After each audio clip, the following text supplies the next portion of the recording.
Uniform and non uniform linear motion. तो आपको अभी यहाँ पे दिख रहा होगा बोर्ड पे लीनियर मोशन मतलब क्या होता है। सबसे पहले हमको देखना है कि लीनियर मोशन क्या होता है। लीनियर मोशन मतलब जो अलोंग स्ट्रेट लाइन मूव मतलब हो रहा है, along straight line. Linear motion मतलब क्या है, motion of an object along straight line, उसको हम बोलेंगे लीनियर मोशन। तो आपको यहाँ पे दिख रहा होगा कि लीनियर मोशन कैसे होता है, अलोंग स्ट्रेट लाइन होता है, उसको हम लोग सिंपल लीनियर मोशन बोलते हैं। अब हम देखेंगे कि यूनिफॉर्म का मीनिंग क्या होता है।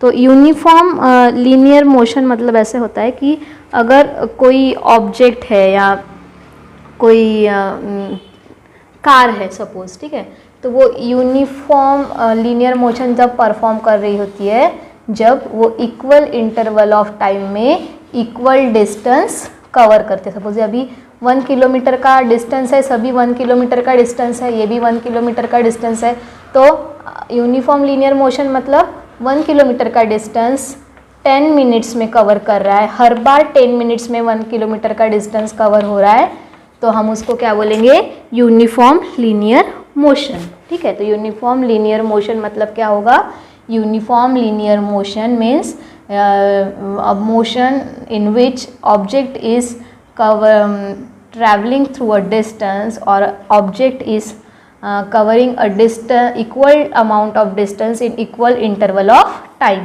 उसको हम लोग बोलेंगे यूनिफॉर्म लीनियर मोशन। और नॉन यूनिफॉर्म लीनियर मोशन मतलब यहाँ पे इक्वल डिस्टेंस नहीं कवर होगा, टाइम पीरियड इक्वल ही रहेगा बट इक्वल डिस्टेंस नहीं कवर होगा, उसको हम लोग बोलेंगे non uniform linear motion in which object will not cover equal distance in equal interval of time. अब हम यूनिफॉर्म स्पीड का भी कंसेप्ट देख ही लेते हैं। ठीक है, तो यूनिफॉर्म स्पीड मतलब क्या, अगर कोई ऑब्जेक्ट इक्वल डिस्टेंस कवर कर रहा है इक्वल टाइम इंटरवल में, तो हम उसको बोलेंगे कि यूनिफॉर्म स्पीड है। ठीक है, और अगर कोई ऑब्जेक्ट अनइक्वल डिस्टेंस ट्रैवल कर रहा है, अनइक्वल डिस्टेंस कवर कर रहा है in equal interval of time, तो हम उसको बोलेंगे नॉन यूनिफॉर्म स्पीड।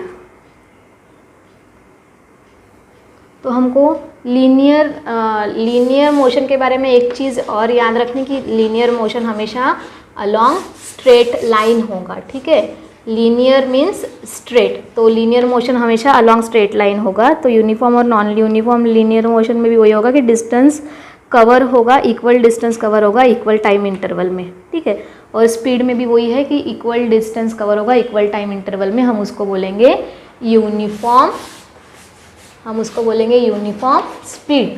अगर इक्वल डिस्टेंस नहीं ट्रैवल हो रहा है इक्वल टाइम पीरियड में, तो हम उसको बोलेंगे नॉन यूनिफॉर्म स्पीड।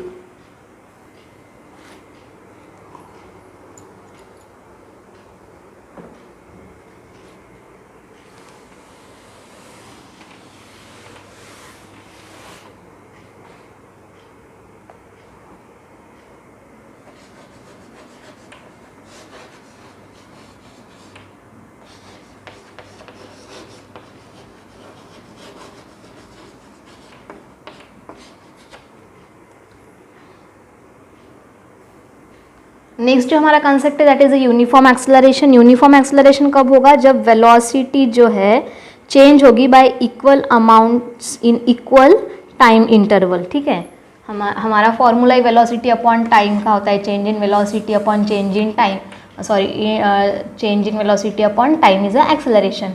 तो हमारी वेलोसिटी जो है वो इक्वल अमाउंट्स में चेंज होनी चाहिए।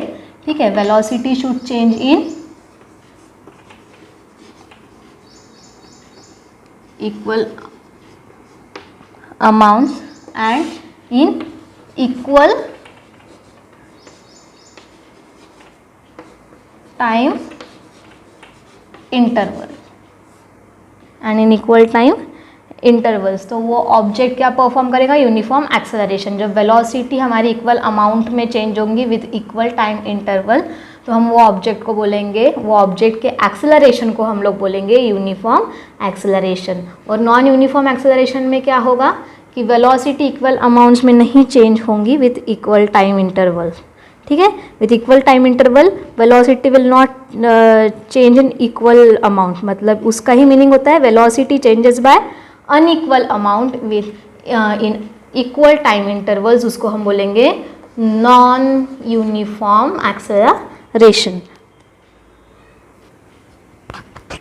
तो यहाँ पे मैंने लिख के दिया है आपको, non uniform acceleration is equals to velocity unequal amount, ऊपर मैंने यू एन लिख के दिया है unequal amount in equal time interval, वो होगा हमारा नॉन यूनिफॉर्म एक्सेलरेशन।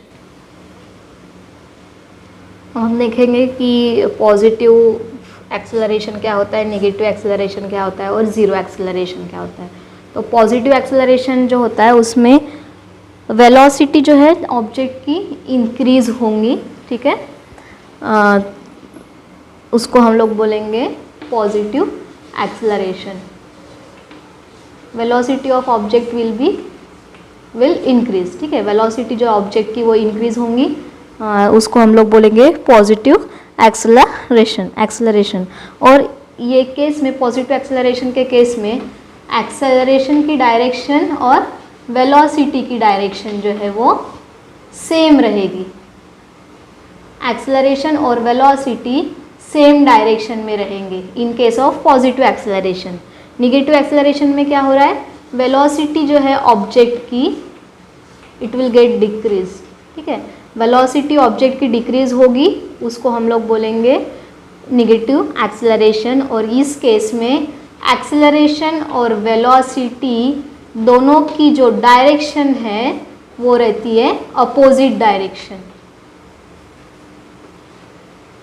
ठीक है, उनकी डायरेक्शन कैसे रहेगी, अपोजिट, किसमें, निगेटिव एक्सेलरेशन में। और ज़ीरो एक्सेलरेशन में क्या हो रहा है, कुछ वेलोसिटी चेंज ही नहीं होगी, मतलब वेलोसिटी की भी वैल्यू क्या होगी, ज़ीरो, तो वो एक्सेलरेशन क्या हो गया, zero acceleration. No change will take place in velocity, in that case acceleration will be zero. Positive, negative and zero acceleration है। पॉजिटिव एक्सेलरेशन में वेलोसिटी इंक्रीज होंगी और ये केस में एक्सेलरेशन और वेलोसिटी की डायरेक्शन सेम रहेगी। निगेटिव एक्सेलरेशन में वेलोसिटी जो है वो डिक्रीज होगी और एक्सेलरेशन और वेलोसिटी की डायरेक्शन अपोजिट रहेगी, अपोजिट डायरेक्शन में रहेंगे एक्सेलरेशन और वेलोसिटी दोनों भी। ज़ीरो एक्सेलरेशन में वेलोसिटी ऑब्जेक्ट की चेंज ही नहीं होगी, velocity of the object does not change with time, it has zero acceleration. Next हमको देखना है distance time graph for uniform motion. तो इसमें हमको टाइम और डिस्टेंस के बीच में ग्राफ निकालना है। तो इसके लिए सपोज हमारे पास अभी टेबल है, इसमें गिवन वैल्यूज़ है, टाइम की वैल्यू 0, 10, 20, 30, इक्वल इंटरवल में टाइम बढ़ रहा है। यहाँ पे डिस्टेंस भी इक्वल इंटरवल में ही बढ़ते जा रहा है, 15, 30, 45, all are the multiples of 15। तो इसका हमको ग्राफ प्लॉट करना है, तो ऑब्वियसली हमको एक्स एक्सिस और वाई एक्सिस लेना पड़ता है। ये जो होती है हमारी हॉरिजॉन्टल लाइन, ये हमारी एक्स एक्सिस होती है, ठीक है, और ये जो हमारी वर्टिकल लाइन है ये हमारी वाई एक्सिस होती है। तो हमको क्या करना पड़ता है, यहाँ पे स्केल लिखनी पड़ती है।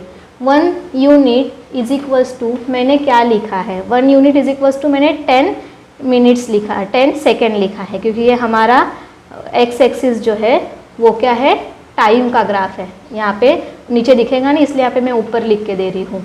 तो एक्स एक्सिस पे हमेशा हमको ऐसी क्वांटिटी लिखनी पड़ती है जो इंडिपेंडेंट क्वांटिटी है। तो टाइम में independent, time is a independent quantity, तो इंडिपेंडेंट क्वांटिटी हमेशा एक्स एक्सिस पे लेंगे। टाइम पे कौन डिपेंडेंट है, distance is dependent on time, तो जो डिपेंडेंट क्वांटिटी है वो हमेशा हम वाई एक्सिस पे लेंगे। डिस्टेंस चेंज कब होगा, जब टाइम बढ़ेगा, लेकिन डिस्टेंस चेंज होते भी रहा और टाइम रुक गया तो डिस्टेंस चेंज नहीं हो सकता है, ठीक है। इस बोलने का मतलब यही है कि टाइम किसी के लिए रुकता नहीं है, तो टाइम इंडिपेंडेंट है। इंडिपेंडेंट क्वांटिटी हमेशा एक्स एक्सिस पे प्लॉट करना है और डिपेंडेंट क्वांटिटी हमेशा वाई एक्सिस पे प्लॉट करना है। तो यहाँ पे हमने 10, 20, 30, 1 एक्स एक्सिस पे मैंने 1 unit is equals to 10 seconds लिया है, ठीक है। स्केल जो ली है मैंने वो 10 सेकेंड्स लिया है। 1 यूनिट इज इक्वल टू, यहाँ पे 1 unit is equal to 20 metre लिया है, क्योंकि डिस्टेंस हमारा किस में दिया है, मीटर में। तो हम इसको इजीली प्लॉट कर सकते हैं। आपको पता है 10 टाइम जो 10 मिनट्स दिया, 10 सेकेंड्स दिया है, उसके लिए कितना डिस्टेंस है, 15 मीटर। तो ये पूरा 20 है, तो 15 यहाँ आसपास यहाँ आएगा। आपको ग्राफ बुक पे प्लॉट करना है, मेरे पास अभी बोर्ड पे ग्राफ नहीं है, इसीलिए मैं ऐसे कर रही हूँ। तो ये जो है हमारा ये पॉइंट हो जाएगा फर्स्ट। ऐसे हमको सेकेंड पॉइंट प्लॉट करना है। 20 के लिए 30 है, एक्स एक्सिस पे 20 है। ओफो, 1 मिनट, हमने 20 से बढ़ाया है, तो ये 40 हो जाएगा, ये 60 हो जाएगा और ये 80 हो जाएगा। तो 30 कहीं यहाँ आसपास यहाँ आएगा।